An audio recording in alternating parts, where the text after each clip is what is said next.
Bom, agora que a gente já viu flip-flop, a gente já viu sobre clock e tal, vamos ver sobre os circuitos geradores de clock.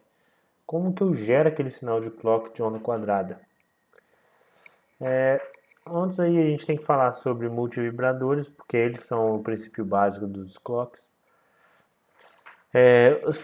Os flip-flops eles também são chamados de multivibradores biestáveis. Por quê? Porque eles têm dois estados de saída, ou 0 ou 1. Então, ele tem dois estados, de acordo com o set reset, ele pode ser 0 ou 1. Vamos ver algumas definições aí, depois a gente vai aprofundar, falar melhor sobre elas. Dentro de multivibradores, eu tenho aqueles que são monoestáveis. O que seria um monoestável? Aquele quando eu vou lá, alimento ele com algum pulso, ele passa para para uma outra posição. Por exemplo, eu tenho uma tensão VI, tensão de entrada, dei um pulso aqui nela, minha tensão de saída ela alterou, foi para cima. Só que logo depois desse pulso, o que aconteceu? A tensão voltou para o nível zero, que é o nível dela do estado estável. Então, voltou ali para aquele estado. Isso vai acontecer sempre que eu der um pulso, ou seja, ele vai, volta, a tensão de saída vai para 1 e volta para 0, que seria o estado estável dele. Então, só fica um determinado período ali, que seria o ΔT, no estado diferente do estado estável. Tem o multivibrador biestável, que é aquele que ele tem dois estados estáveis, ele de acordo com o set reset. Então, de acordo com de como eu coloco lá minha tensão ou set ou reset, ele vai ter uma tensão de saída 0 ou 1. O melhor desenho para explicar é esse daqui. Eu estou num morro, eu estou num ponto de equilíbrio ali mínimo. Qualquer toquezinho que eu der para a esquerda ou para a direita, ou ele vai para a direita, esquerda ou direita. Então ele não, o morro ele está para os dois lados. Então qualquer estado ali ele já vai de um lado ou para o outro. É o que acontece aqui no nosso. Então esse seria o biestável. E tem um outro multivibrador que seria o astável. O astável é aquele que ele apresenta dois estados estáveis, bem definidos, ou seja, ele vai ficar comutando entre os sinais e ele vai ter lá um ΔT1 e um ΔT2 fixos. Então esses intervalos eles são fixos. Então eu tenho aí uma onda quadrada. Qual que a gente vai trabalhar com o circuito de clock? Seria aqueles multivibradores astáveis, certo? Então, falando aí de novo, aprofundando em cada um deles, ao contrário aí do flip-flop, o monoestável tem apenas um estado de saída estável. Então, se a gente pensar no set reset, o SR, ele tem dois estados. Aqui, então, o flip-flop não é um monoestável. Então, eu permaneço lá um nível nesse período, um período fixo. Normalmente aí eu vou ter um circuito para ele ser um monoestável. Vou ter um outro circuito externo conectado ao flip-flop e normalmente a constante de tempo que ele fica naquele período estável, ele é o RC. Isso vem lá de circuitos elétricos. Essa é a constante de tempo. Vocês vão estudar mais para frente. Então, ele é calculado, essa constante de tempo é calculada com os componentes conectados ao monoestável, né? Externamente aquele flip-flop, que aí vai tornar ele monoestável. Então, como eu falei, depois daquele tempo, depois daquela minha constante de tempo lá que passar, a saída do monoestável vai retornar ao seu estado de repouso até que venha algum outro pulso ali que dispare ele novamente e volta para o estado instável até ele retornar para o estado. Então eu tenho aí ó, um exemplo, eu tenho multivibrador monoestável. Esse daqui é aquele flip-flop T, é o toggle que eu falei na aula passada, que então é um JK aqui dentro, que eu tenho as entradas JK, ambas ligadas a esse meu T. Então, minha entrada aqui vai ser minha entrada de disparo, e eu vou ter ali embaixo o que? Um resistor e um capacitor ligados ali no meu flip-flop. Não vou entrar muito detalhe nesse circuito agora, mas porque não convém que eu ficar falando muito sobre ele. Daqui, se vocês forem estudar, vai estudar em eletrônica, em circuitos com mais, com mais profundidade. Então eu vou ter lá a minha constante de tempo dada por RC, R vezes C, né? Meu estado estável seria a saída Q0 igual a 0 ou Q barra igual a 1, tanto faz. E o meu estado quase estável seria Q igual a 1, Q barra igual a 0. Esse estado quase estável é aquele que eu fico só por um determinado momento. Então o que vai acontecer? Se eu for lá e colocar, der um pulso na minha entrada, o que vai acontecer com a minha saída? Ela era 0, ela vai ficar em alto durante um tempo TP, que seria minha constante de tempo, RC. O meu Q bar vai ser o contrário do meu Q. Então vou explicar só o Q para não confundir. Então eu tive aqui um tamanho de pulso pequeno e ele ficou, independente desse tamanho de pulso, ficou o valor de TP. Agora vamos observar esse nosso toggle aqui, ó. Esse próximo pulso. Vocês estão vendo que ele é maior do que o meu TP. O que aconteceu com a minha saída? Ele vai ficar em alto meu TP e depois ele vai ficar aqui o tempo todo em 0, independente se meu pulso aqui em cima está em alta. Isso porque eu tenho um triângulozinho aqui. Isso quer dizer que ele é sensível por borda. Ou seja, ele só vai fazer quando eu tiver borda de subida. Por isso que eu tenho essas setinhas desenhadas. Se eu pegar aqui, ó, no pulso C e D, vamos pensar no pulso CD por enquanto. Fui no pulso C, o que aconteceu? Ele ficou em alta. Meu TP ficou lá o tempo em alto, aquele tempo. Só que antes de acabar esse meu TP, eu abaixei o valor aqui, coloquei em 0 e tive uma outra borda de subida que seria aqui no pulso D. O que vai acontecer? Nesse pulso, minha saída é 1.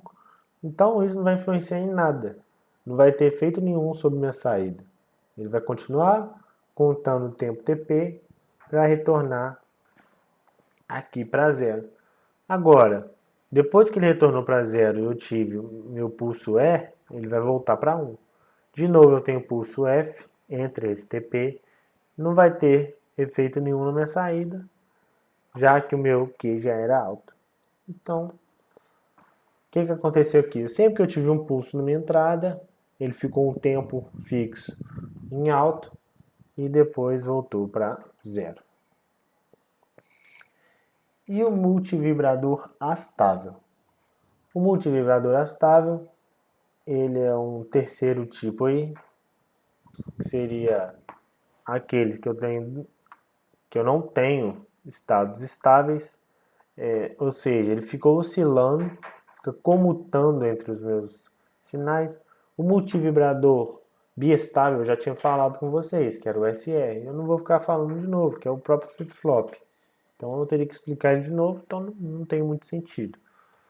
Já o multivibrador astável a gente não viu. É aquele que meu circuito lógico fica comutando entre dois estados instáveis, só que com tempo determinado, com esses tempos fixos.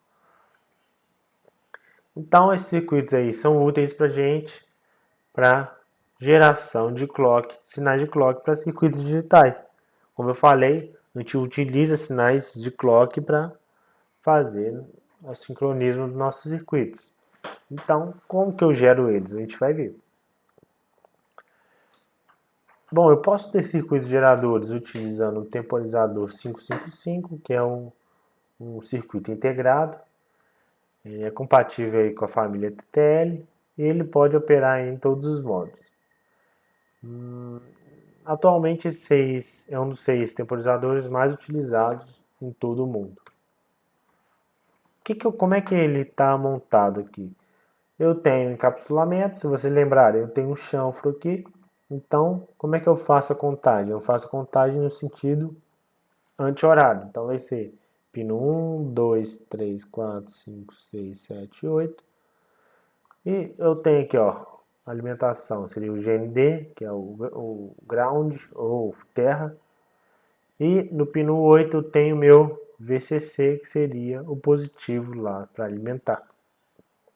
Então, se eu alimentar ele com 5 volts, por exemplo, eu vou colocar 5 aqui e o 0 da minha fonte aqui.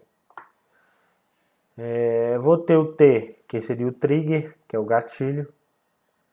Seria a mesma coisa do toggle lá em cima.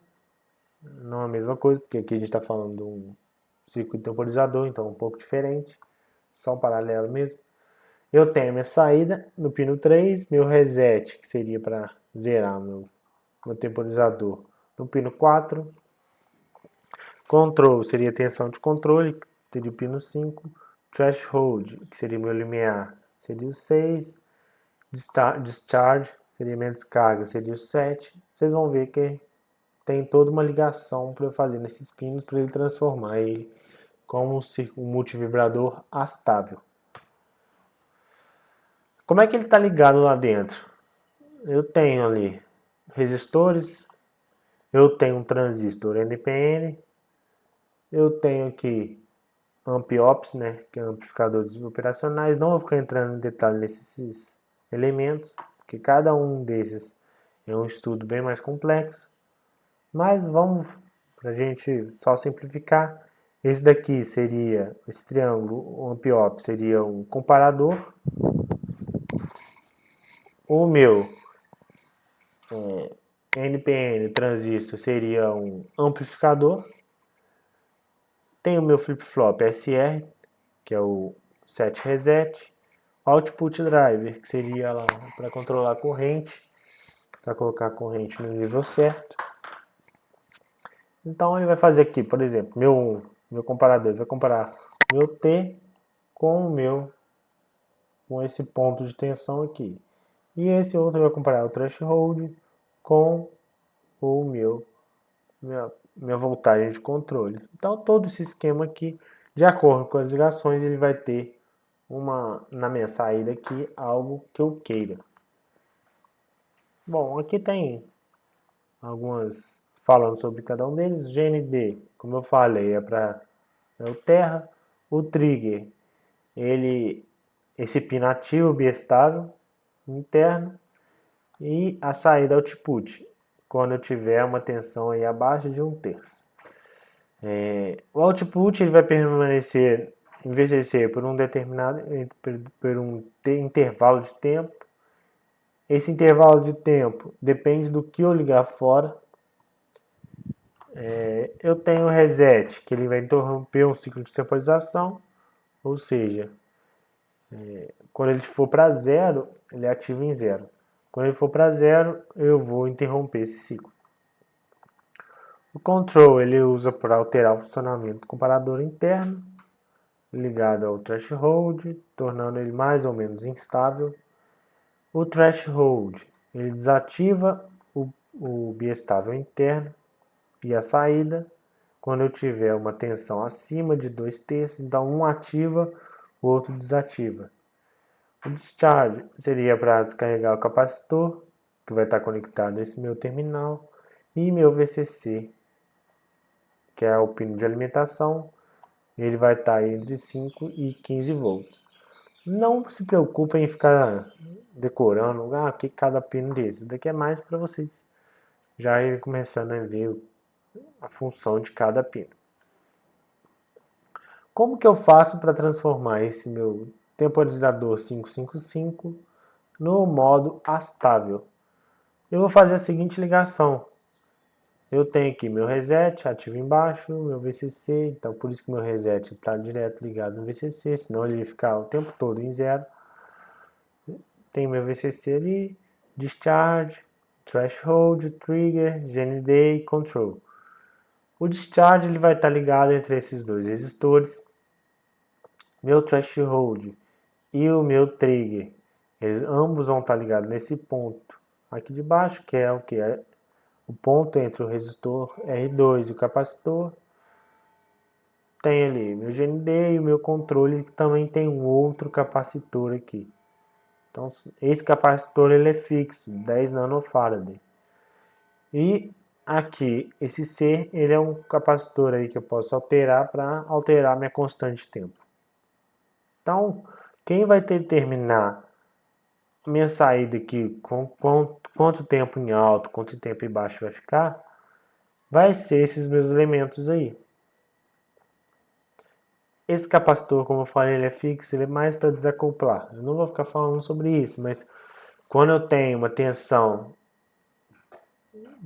contínua, meu capacitor ele vira um circuito aberto. E aí eu vou ter lá umas influências dentro do meu transistor NPN. Então eu vou fornecer aí uma maior estabilidade e menor sensibilidade aos meus ruídos.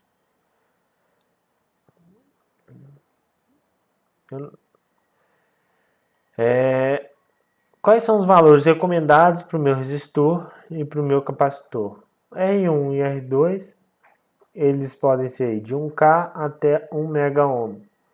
E o meu capacitor de 500 picofarads a 2.200 microfarads. Certo?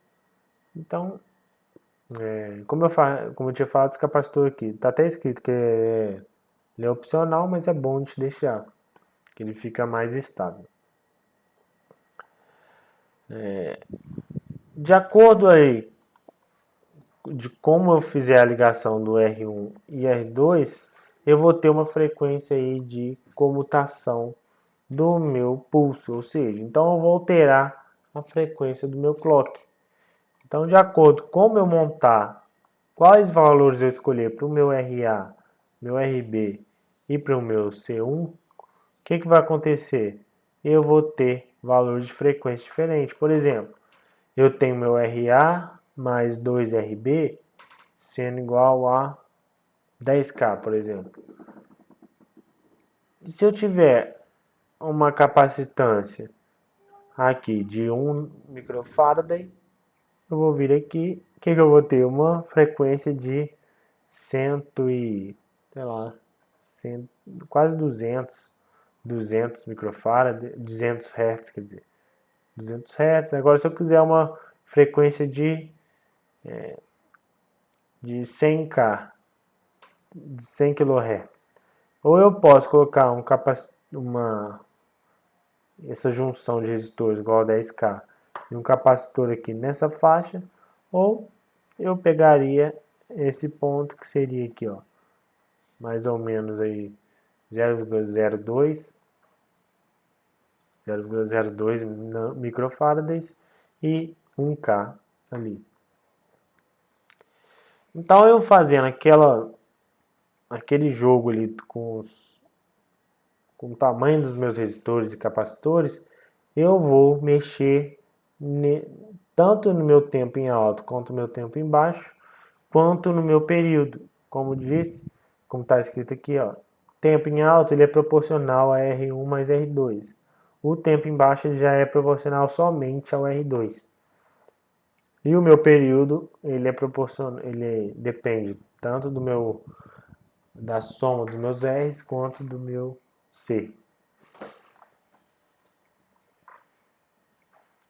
Então, como que eu calculo a frequência do meu sinal aí? Se eu olhar aqui, ó, eu tenho aqui a minha montagem, da mesma forma que a gente tinha feito. Tenho meu TH, que seria meu tempo, que ele fica em alto. Ele ficaria, meu tempo em alto a fórmula é 0,0 693 vezes o tamanho do meu capacitor, vezes R1 mais R2. Meu R1 e R2 seria minha frequência em ohms, meu C seria minha capacitância em Faraday, e o meu T seria em segundos. E o meu tempo embaixo? Meu tempo embaixo continua sendo essa constante 0,693 vezes. Agora eu tenho quem? Meu resistor R2. Multiplicando só ele, multiplicando não tem o R1 e o capacitor. Então eu tenho meu tempo em alto, tempo em baixo e a minha frequência total. A minha frequência que a frequência é o quê? O tempo que ele varia, ou seja, o tempo que ele volta para o mesmo ponto que ele estava anterior. Como é que eu faço aqui para calcular a frequência? A frequência é o inverso do período. Então, se eu mexendo aqui nas minhas fórmulas, eu vou encontrar que minha frequência é 1,44 dividido por R1 mais 2R2, isso tudo multiplicado por C. Então, esse aqui de baixo seria minha constante de tempo. Então, meu ciclo de trabalho aí seria o tempo que ele fica em alto dividido pelo tempo que ele fica em alto mais o tempo que ele fica em baixo. Eu vou encontrar aí que meu ciclo de trabalho é R1 mais R2 dividido por R1 mais 2R2. Se eu tiver um ciclo de trabalho de 50%, quer dizer que o tempo que ele fica em alta é igual ao tempo que ele fica em baixo. A frequência ela vai dar em Hertz, que seria o número de ciclos por segundo. Uma limitação aí desse modo astável usando 555 é que o ciclo de trabalho ele é limitado à faixa de 50% a 100%. Quanto mais RA for maior do que RB, mais ele vai tender a 100%. Quanto mais meu RB for maior do que meu RA, meu ciclo de trabalho vai tender a 50%. Para eu conseguir valores abaixo de 50%, tinha que ter meu RA igual a zero. Então, eu não consigo fazer isso. Então, para eu ter essa alteração, para eu fazer isso, para resolver esse problema, eu tenho que fazer uma alteração no meu circuito aí. Porque senão ele ia ficar em curto ali, eu teria problema. O que eu posso fazer? Eu posso colocar um diodo aqui em paralelo com o meu R2. De novo, isso tudo vem da eletrônica. O meu diodo quer dizer que ele só passa corrente no sentido da seta, de forma bem resumida. Se eu fizer uma corrente para cima, ele não vai passar aqui no meu diodo, ele vai bloquear. Então ele só vai passar no meu R2. O que acontece? Quando a minha corrente está indo para baixo, é como se meu R2 não existisse, porque aqui fica um curto. Quando eu tenho uma corrente para cima, meu diodo não vai existir, vai ter só meu R2. Então a descarga vai vir aqui pelo meu R2. Então aí eu conseguiria mexer no meu ciclo de trabalho. Então, meu tempo em alto seria 0,7 R1C e 0,7. O tempo em baixo seria 0,7 R2C. Eu estou desacoplando ali o R1 que estava aqui em cima.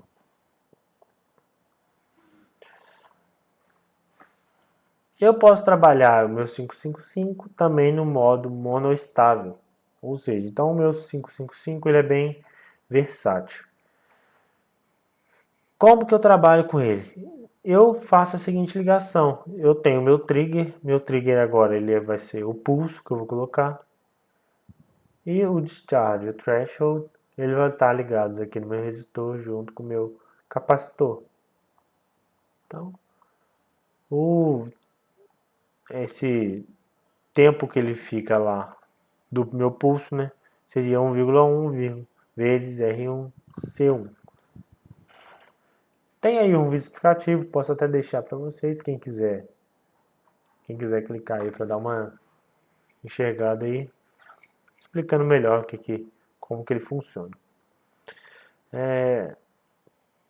tem um exercício aí para, se a gente olhar esse oscilador aí de baixo, a gente tem que determinar a frequência de saída e o ciclo de trabalho. Como é que eu calculo minha frequência? Minha frequência é 1,44 dividido por R1 mais 2R2 vezes C1. Eu tenho meu R1 igual a 2,2K, meu R2 igual a 4,7K. Então, se eu fizer essa soma aqui, vou substituindo meu R1 e R2, meu capacitor sendo 0,022 microfarad, então vai estar aqui. Quando eu fizer toda essa minha multiplicação, toda essa minha divisão, todas essas minhas contas, eu vou achar um valor de 5,64 Hz. E o ciclo de trabalho? O ciclo de trabalho vai ser R1 mais R2 dividido por R1 mais 2R2. Então, meu ciclo de trabalho vai ser igual a 59,5%. De novo, ele não pode ser abaixo de 50% porque eu não estou com aquela ligação com o diodo. Tem um outro exercício aí. Esse exercício foi na prova lá da aeronáutica de 2013. Ele tem algumas análises aí para a gente fazer, que seria o quê? É correto afirmar que esse circuito aqui, ele é primeiro, a gente vai analisar se ele é um multivibrador monoestável. Bom, de acordo com a ligação dele aqui, ele não é um multivibrador monoestável. Ele é um multivibrador astável. Então, essa minha afirmação está falsa. Ele é um multivibrador astável, então essa primeira parte está certa. Com frequência de saída igual a 1 Hz. E o tempo em alto, que seria o T1, 0,47 segundos. Ou então, eu tenho essa afirmação que ele é um multivibrador estável, que também está correto, só que agora com frequência de saída igual a 10. E o tempo embaixo, 0,47. O multivibrador monoestável, esse daqui, ele não é certo, então nem vou analisar essa minha opção. Então, eu estou entre B e C. O que eu vou fazer? Calcular a minha frequência. A minha frequência, se eu fizer lá 1,44 dividido por R1, que é 1K, mais 2R2, 2R2 vai dar 2 vezes 8, vai dar 16. 2 vezes 6, 12, mais 1 vai dar 136. 136 mais 1, 137. Isso vezes 10 vai dar 13,6K. E fazendo 1,44 dividido por 13 algum valor, 13,6, isso, 13,6 K, eu vou encontrar aqui uma frequência de 1 Hz. E se eu fizer o meu ciclo de trabalho, que seria o R1 mais R2 dividido por R1 mais 2R2, eu vou achar que meu ciclo de trabalho é 0,47 e então meu tempo 1 vai ser 0,47. Eu vou achar meu ciclo de trabalho igual a 153 e o tempo em alto vai ser 0,47. Bom, a gente estudou geração de clock através do circuito do timer 555. Agora eu consigo também gerar através de cristais de quartzo. O que são cristais de quartzo? É um pedaço de cristal aí que pode ser cortado com forma e tamanho específicos, que ele vibra ou ressoa, né, em uma frequência precisa e estável quando eu tenho uma temperatura e um envelhecimento positivo. Eu tenho cristais aí com frequência de 10 kHz até 80 MHz. Então, dependendo como eu coloco esse cristal em determinados circuitos, eles oscilam em uma frequência precisa, estável, igual à frequência de ressonância do cristal. Então, esses cristais aí, esses osciladores de cristais, eles são disponibilizados em encapsulamentos de CI. Só uma curiosidade, aquele tem um relógio que chama quartzo. Ele tem esse nome graças ao cristal de quartzo. Então eles viram lá, descobriram um cristal de quartzo, viram que eles poderiam usar lá um circuito digital para isso, então deram o nome no relógio de quartzo por causa disso. Deram o nome da marca de quartzo, né? Um cristal aqui de quartzo está desenhado aqui do lado, uma figura dele. Então eu vou ter lá um encapsulamento e ele tem ali, ó, uma construção básica. Eu tenho umas aletas. Essas aletas estão conectadas a um wafer de quartzo. Um wafer é tipo uma pastilha, né? Uma pastilha de quartzo. E como é que eu desenho isso de forma simbolicamente? Seria dessa forma, que parece um capacitor, só que eu tenho um quadrado maior aqui no meio. Normalmente chama de X-tal. O circuito elétrico equivalente, como eu tenho um oscilador, eu tenho então capacitores, resistores e indutores, que ele faz a mesma função. Por exemplo, aqui eu tenho um oscilador de cristal de 16.000, deve ser 16.000 Hz, ou seja, 16 kHz. Bom, quem já trabalhou com Arduino, já pode observar aí, tem sempre um cristalzinho ali no meio. Esse cristal, ele é um 16 MHz. Esse é o cristal de quartzo que ele gera o clock para o meu Arduino. E tem ali uns capacitores e resistores para ficar ali estável, para ele ficar numa frequência estável, para a frequência não ficar variando. Então, esse capacitor e resistor que está ligado ao meu circuito, a esse meu cristal, ele vai gerar uma frequência estável aí de oscilação. Não vou ficar falando muito do circuito dele também não, só estou explicando que eu posso gerar um clock através de um cristal de quartzo.